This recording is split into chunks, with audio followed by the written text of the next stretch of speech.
Hey everybody, welcome back to the channel. And yes, we had a birthday cook here recently.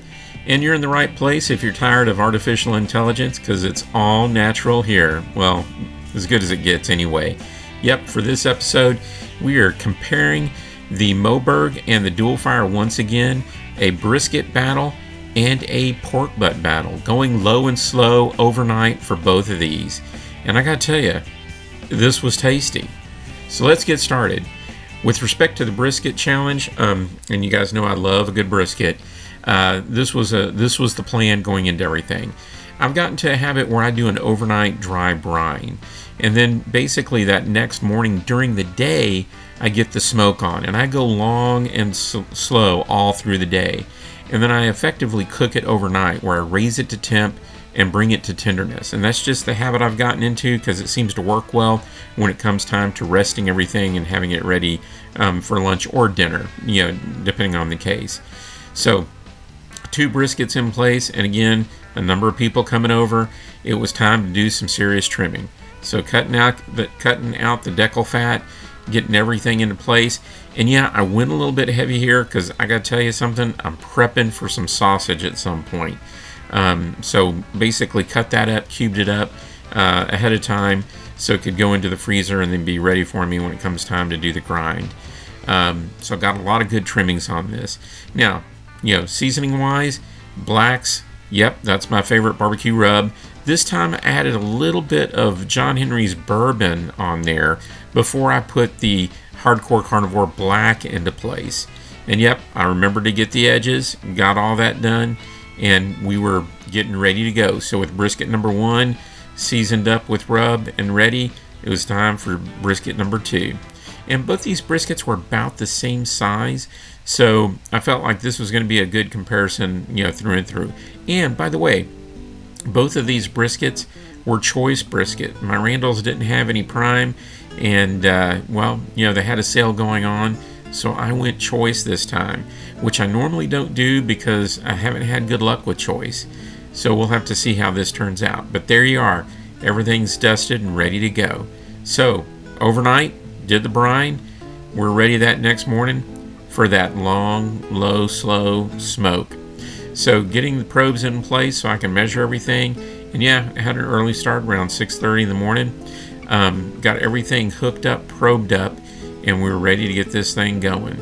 So into the dual fire we are with brisket number 1 and getting ready for brisket number 2 to go onto the Moberg. Now I have the heavier end towards the exhaust because that's where the heat is, and effectively wanting to make sure that the point gets a lot of that heat in terms of being able to render the fat. Now that said, bear in mind I'm on low on the dual fire, so that's smoking at extreme smoke at 180 degrees. Now I don't have as much fidelity on the Moberg, but I am putting that point towards the hotter end, right there towards the exhaust as well. And I'm going to try and keep this roughly in the neighborhood of 200 degrees as I go through the cook, but it is going to oscillate quite a bit because each time you put a log on, that heat goes up. And yes, I'm the human PID controller for this one, so I'm constantly checking the temperature. And yep, I'm in that 200 to 250 range, roughly keeping it around 225 during this cook. So I felt pretty proud that I was able to keep it around 225 and hold it each time I put a log on. And so as you can see through the day, I'm just keeping it at that 225 and letting it go. So I felt pretty good that I had controlled this cook, pretty much, keeping it low and slow all the way through. Now when I say low and slow, that fire was low and slow. So around 3 p.m. I had to take a peek. And here we are 8.5 hours in, and I got to tell you, the Moberg had some serious bark development. And you know what? The Recteq was coming along too. Now not as hot a temperature, but it was still smoking that bark into place, just like I expect. And before too long, it developed that, went from dark caramel to that, deeper black hue that I tend to like. And the Moberg, yep, still rendering fat. And 10 hours in, we were still doing good, and I was still holding those temperatures pretty solid in that 225. So now it's ready to wrap time. We're getting ready to wrap this up, And basically the dual fire came off first, so got some duck fat onto that paper, and yeah, we were 13 hours of smoke into this, and went ahead and topped it with a little bit of butter before doing the full wrap, and tucked that in as tight as I could. And I gotta tell you, I'm feeling a little bit better about my wrapping skills here, so got that back in there just to rest for a little bit while I waited for the Moberg to be ready. And yep, Moberg was ready, and it came off next. So did pretty much the same thing.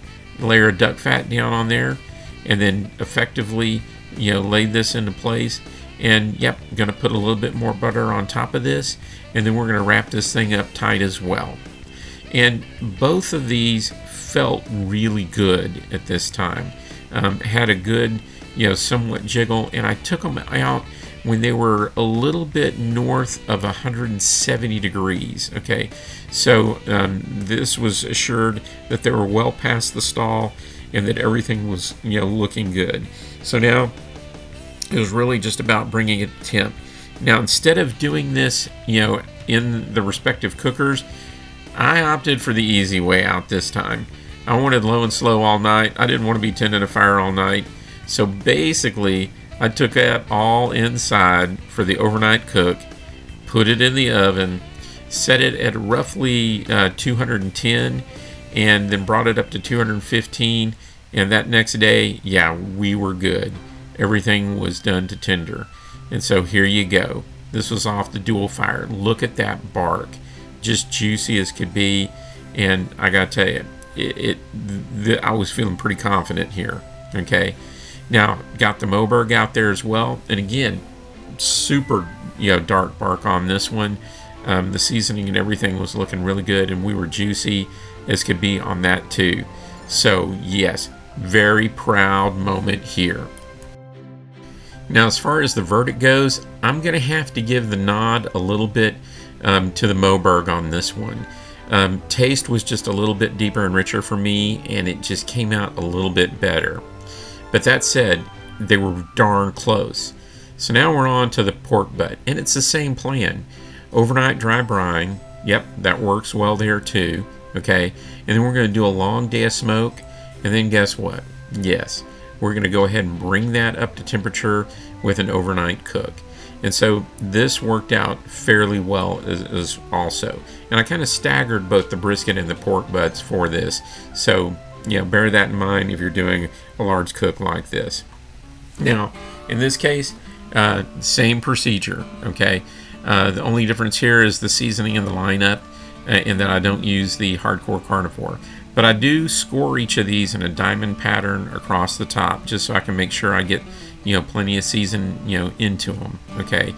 And that first, coat is the blacks rub, again, table salt and pepper with a little bit of cayenne and some red pepper flakes. And I'm doing John Henry's, in this case, the maple rib rub and the bourbon rib rub on this as well. So going for a little bit of a different, profile than what I normally do with the honey rib rub, but, hey, I ran out of honey rib rub. So next, we're doing that Heath Riles pork injection, and effectively, just gonna, take that out and go in through the sides, and just get these things as plump as we can in order to keep them as moist as we can. And I do this on both of them. And that, tends to come out really well. And it's flavorful, too, at the end of the day. Absolutely zero complaints from anybody. So, off to the refrigerator, and we've got these things in there, and they're just basically going to rest overnight. And so now, we're ready for that long day of smoke. So, again, bright and early. And what I'm starting off with here is just, some of what they call the fat sticks, the pine sticks. And I'm setting up the Lincoln logs again, just laying everything up and lighting that up with the torch. And I'm getting that smoke going, okay? And I gotta tell you, it doesn't take long before it's time to, basically just let the heat and everything settle in. But, this thing loves to smoke up quick. So, with everything ready to go, it was time to load up. Well, technically, probe up and then load up. So I got my probes in place here, and I'm getting that first one into place on the dual fire, and then the next one I'm laying this a little bit closer to center, which is where the slightly cooler spot is on the Moberg. And I'm just going for as much smoke on that as I can. And again, I'm trying to keep this as low as possible. So I'm roughly in that 190 to 225. Got plenty of pellets in place, and yeah, here we are. A look at the temperatures, and we're looking good. Fire is rolling, and we're just off to the races. But again, it's all about managing the temp. So in this instance, I'm struggling to keep it at 225, but I am keeping this pretty well under 250. So I'm right around the 250, and every time I see those logs burn down, I just go ahead and toss another log on the fire. And that's really the way it goes.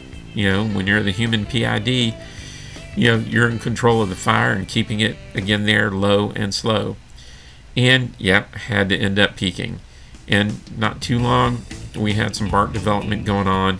And on that Moberg, it was rich. And I should point out, I'm cooking with cherry and apple on that on this cook here. So, and I think I threw a couple of pecans in there, pecan sticks, that is. And before long, we were ready to pull. And I'm going down on a bed of honey with butter. And then I'm going to top this likewise with honey and butter. And I've got a little bit of apple juice in there as well to help with the braise. Okay. So we're done first on the Moberg, because obviously I was cooking at 250. But on the dual fire, I was going low and slow. So that being said, Moberg is going to rest for just a little bit on warm in the oven. And it's going to hang out and wait here until I get a chance to get the dual fire into place. And yeah, it wasn't too much later that we were ready to pull off the dual fire. And I got to tell you, it was rendering that fat extremely well. And again, going down on a bed of honey and butter with a little bit of apple juice. And we're going to top it again with some honey and butter. And in this case, I had to reprobe just because my probes were running out of battery. But that's okay, that happens occasionally. And going to tint this up with some heavy duty foil, and we're ready for the braise. So into the oven, and we're on for that overnight cook. And in this case, again, I had that roughly around 210, 215, and that brought everything up to temperature just fine. So at this point, we're ready to unveil and just take a peek at where we're at. And I have to say, I am really proud of both of these. These look great. So I'm draining off that juice because I'm going to reserve that, to help moisten things up as I want.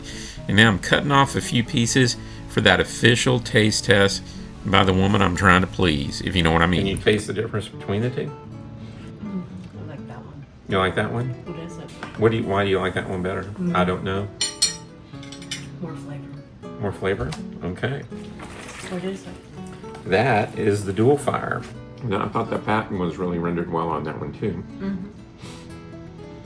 It does have pretty good flavor. I can tell you this though, I can absolutely taste the wood on this one. It's kind of like if you don't like that more pronounced smoke, then this is where you would land.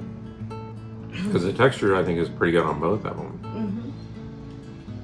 But I mean, I will admit, I'm kind of liking the flavor here though. When you get a good bite with the fat mixed in with it, it's really tasty. They're both really good. I think so too. Just after shredding it, I see more smoke ring on the dual fire because I think there's a bigger contrast. All right, so we're vacuum packing these up. And you know what? I'm going to declare the dual fire the winner on this one. I think just overall it came out better. Can't tell you exactly why, but the flavor, the texture, it rocked. Okay, it's Zen time. Happy birthday to you.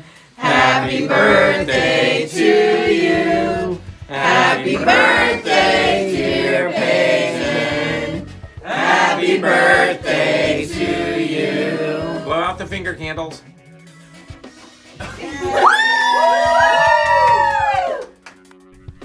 My, does time fly. You blink and before you know it, they're 18. Good golly. And yeah, do me a favor, like and subscribe and give me some comments. Truly appreciate it.